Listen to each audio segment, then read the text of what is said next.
پاکستان اور بنگلہ دیش کا دو طرفہ تعلقات مضبوط بنانے کا فیصلہ۔ نائب وزیر اعظم اسحاق ڈار کی بنگلہ دیشی حکومت کے سربراہ ڈاکٹر محمد یونس سے ملاقات۔ باہمی تجارت، سرمایہ کاری اور اقتصادی شراکت داری بڑھانے کے عزم کا اعادہ۔ اسحاق ڈار کی مشیر تجارت شیخ بشیر الدین اور مشیر خارجہ توحید حسین سے بھی ملاقاتیں۔ سارک تنظیم کی بحالی کی کوششوں پر اتفاق۔ اسحاق ڈار نیشنلسٹ پارٹی کی چیئرپرسن خالدہ ضیاء سے بھی ملے۔ اعلامیہ کے مطابق ملاقاتوں میں تجارت، سرمایہ کاری، تعلیم، صحت سمیت دیگر شعبوں میں تعاون بڑھانے پر بات ہوئی۔ 6 معاہدوں اور MOUs پر دستخط۔ سفارتکاروں اور حکومتی اہلکاروں کے لیے ویزا ختم کرنے کا معاہدہ طے پا گیا۔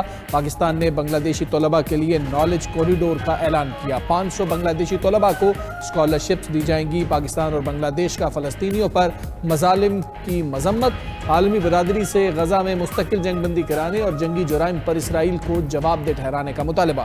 اسحاق ڈار آج ڈھاکہ سے سعودی عرب روانہ ہوں گے۔ جدہ میں OIC وزرائے خارجہ کونسل کے اجلاس میں شریک ہوں گے۔ فلسطین کی موجودہ صورتحال کے تناظر میں مشترکہ حکمت عملی پر غور ہوگا۔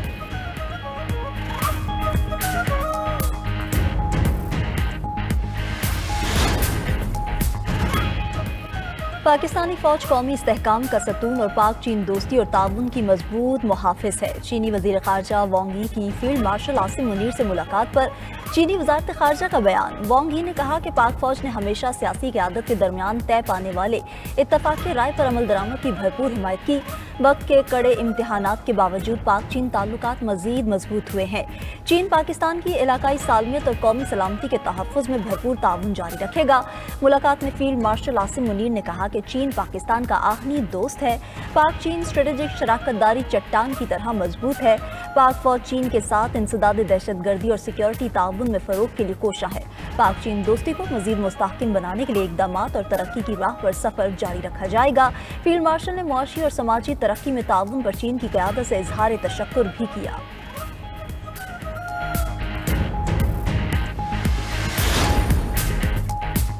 ملک میں بارشوں کا 8واں سپیل جاری۔ سندھ میں بھی بادل برس پڑے۔ نواب شاہ، لاڑکانہ، کمبر، شہداد کوٹ، اوسطا محمد اور سجاوی میں بارش۔ نشیبی علاقوں میں پانی جمع۔ بجلی کی فراہمی معطل ہو گئی۔ میرپور خاص، عمرکوٹ، تھرپارکر میں بھی بارش متوقع۔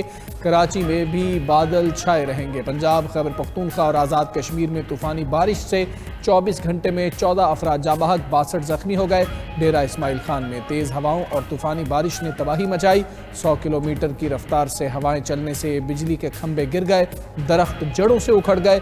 لوئر دیر کے علاقے میدان میں مکان کی چھت گرنے سے 3 بچے جاں بحق ہوئے۔ آزاد کشمیر میں مٹی کے تودے گرنے سے 4 گھر منہدم۔ میپٹ آباد میں گلیات بٹنگی کے مقام پر لینڈ سلائیڈنگ سے مری روڈ بند، سیاح بھی پھنسے رہے۔ اسلام آباد اور راولپنڈی میں موسلا دھار بارش سے ندی نالوں میں طغیانی، بھارا کہو، اٹھال چوک پانی میں ڈوبا رہا۔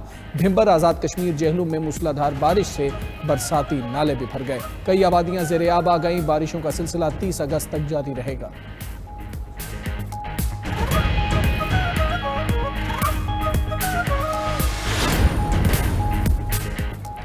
انڈین ہائی کمیشن کی جانب سے دریائے توی میں اونچے درجے کے سیلاب کی وارننگ جاری۔ پنجاب کے دریاؤں میں اونچے درجے کے سیلاب کا خدشہ۔ دریائے جہلم، چناب، راوی اور ستلج میں طغیانی کا الرٹ جاری۔ PDMA کے مطابق ستلج میں گنڈا سنگھ والا کے مقام پر اونچے درجے کا سیلاب ریکارڈ۔ قصور سے لے کر بہاولپور تک نشیبی علاقے زیر آب۔ چناب میں 48 گھنٹوں میں اونچے درجے کے سیلاب کا خدشہ ہے۔ ادھر سندھ میں گدو بیراج کے مقام پر پانی کی سطح میں مسلسل اضافہ۔ بچاؤ بند کے اندرونی کچے کے علاقوں میں درمیانے درجے کا سیلاب۔ دیہات زیر آب آنے سے لوگ نقل مکانی کرنے لگے۔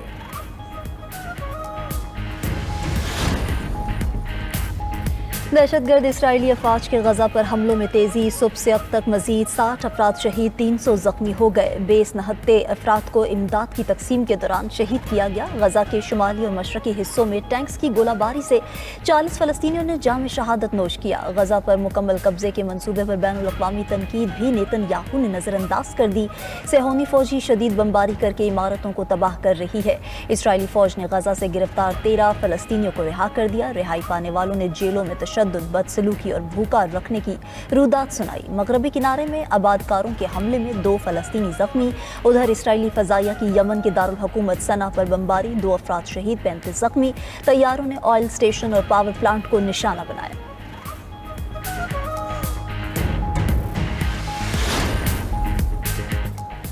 یورپ بھر میں اسرائیل مخالف مظاہروں کی نئی لہر، Vienna, Zurich, Berlin, stock home اور برسلز میں ریلیاں نکالی گئیں۔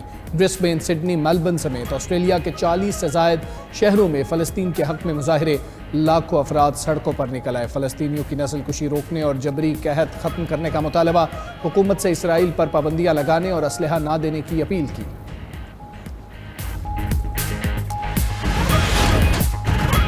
انتخابات کے بروقت انعقاد اور ووٹرز رجسٹریشن کے مسائل کیسے حل کیے جائیں؟ الیکشن کمیشن نے اپنی تجاویز اور آئینی ترمیم کی سفارشات حکومت کو پیش کر دیں۔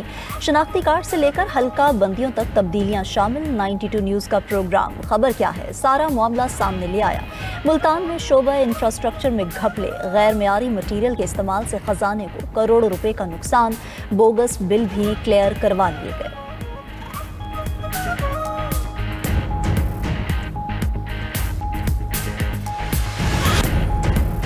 امریکی نائب صدر نے یوکرین امن معاہدے کو پیچیدہ اور مشکل قرار دے دیا۔ جے ڈی وینس کا کہنا ہے یوکرین کے لیے اصل مسئلہ حفاظتی ضمانت ہے اور روس کے لیے یہ طے کرنا اہم ہے کہ جنگ بندی لائن کہاں ہوگی۔ روس واضح کر چکا ہے کہ وہ یوکرین میں غیر ملکی فوجی تعیناتی قبول نہیں کرے گا۔ ادھر روس اور یوکرین کے درمیان جنگی قیدیوں کا تبادلہ، یو اے ای کی ثالثی میں 292 قیدیوں کو رہا کیا گیا۔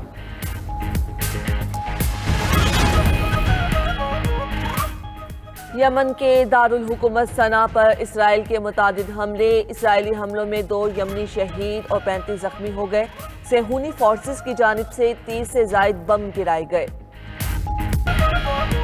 موسم گرما کی چھٹیاں ختم ہونے کے قریب، امریکی جامعات میں بین الاقوامی طلباء کو واپسی پر تناؤ کا سامنا۔ برطانوی اخبار کے مطابق امریکی صدر کے اقدامات سے غیر یقینی کی فضا قائم ہے۔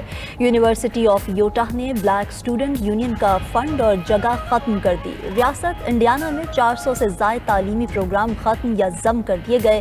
غیر ملکیوں کے ویزوں کی منسوخی، سخت امیگریشن قوانین اور سوشل میڈیا کی جانچ سے بھی طلباء پریشانی کا شکار ہیں۔ شام میں الیکشن ہونے سے قبل ہی تنازعات کا شکار، عبوری حکومت نے 3 صوبوں سویدا، حسکہ اور رقہ میں انتخابات نہ کرانے کا اعلان کیا۔ شامی کردوں نے الیکشن کمیشن کا فیصلہ مسترد کر دیا۔ عبوری پارلیمنٹ کی تشکیل کا عمل غیر جمہوری قرار دے دیا۔ کرد رہنماؤں کا کہنا ہے 50 لاکھ سے زائد کرد شہریوں کو نظر انداز نہیں کیا جا سکتا۔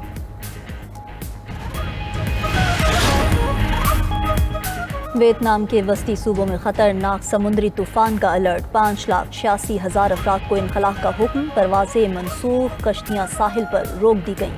خبر ایجنسی کے مطابق طوفان سے 200 کلومیٹر فی گھنٹے کی ہوائیں، 400 ملی میٹر بارش اور 4 میٹر تک بلند سمندری لہروں کا خطرہ ہے۔